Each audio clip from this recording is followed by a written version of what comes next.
আসসালামু আলাইকুম। কেমন আছেন সবাই?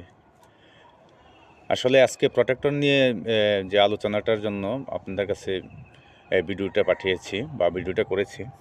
এটা সবচেয়ে বড় কথা হচ্ছে প্রোটেক্টর তো এমন একটা প্রোটেক্টর যে সবচেয়ে ভালো হচ্ছে আপনার এসএমসি যেই কোম্পানির ক্লাসিক স্ট্রবেরি, পাশাপাশি আরও ভালো একটা আছে ইউএনমি, এটা আমার কাছে নাই। এটা আমি পিকটা দিতে পারি নাই, ওইটা অনেক ভালো। তো প্রোটেক্টর ব্যবহার করবেন আসলে প্রোটেক্টের জন্য। যদি প্রোটেক্টর আপনি ব্যবহার করেন আর প্রোটেক্টই না হয় তাহলে তো সমস্যা। আর কখনো চায়না প্রোটেক্টর ব্যবহার করবেন না।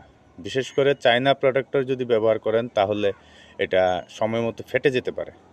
আর যদি ফেটে যায় তাহলে কিন্তু আপনার এটা ঝামেলা হয়ে যাবে। আপনি তো বুঝতেই পারছেন কেমন ঝামেলা হবে। এই জন্য প্রোটেক্টর সবসময় ব্যবহার করবেন এই ভালো কোম্পানির। এই যে এটা হচ্ছে এসএমসি কোম্পানির প্রোটেক্টর সবচেয়ে ভালো স্ট্রবেরি।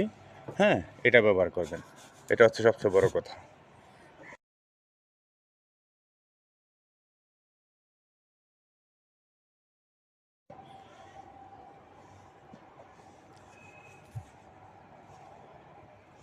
তো যাই হোক, যেটা বলতেছিলাম, স্ট্রবেরি এবং ক্লাসিক এই দুইটার পাশাপাশি ইউএনমিও ব্যবহার করতে পারেন, অনেক ভালো।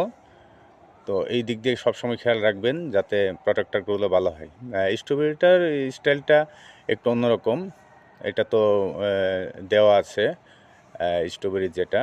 আর প্রোটেক্টরটা সেট করার সময় অবশ্যই একদম ফ্রন্ট পজিশনের যে ইয়েটা থাকে, স্টেপটা থাকে,